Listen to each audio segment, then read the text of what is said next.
Hello students, video অঙ্ক dot কমে তোমাদের স্বাগত জানাই। এখন আমরা যে কোশ্চেনটা সলভ করব তাতে দেখো আমাদের একটা ইকুয়েশন দেওয়া আছে। ইকুয়েশনটা হলো 2x² minus 3x minus 5 is equals to 0। এই সমীকরণের বীজদ্বয় প্রকৃতি আমাদের নির্ণয় করতে হবে। তো দ্বিঘাত সমীকরণের যে জেনারেলাইজ ইকুয়েশন সেটা আমরা জানি ax² plus bx plus c equals to 0।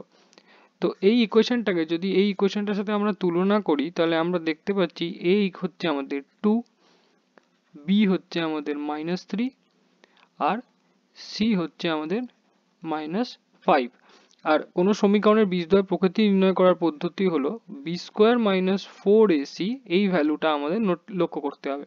তো এখানে b² - 4ac এর ভ্যালু কি হচ্ছে? b হচ্ছে -3 তার স্কোয়ার -4, a হচ্ছে 2, c হচ্ছে -5।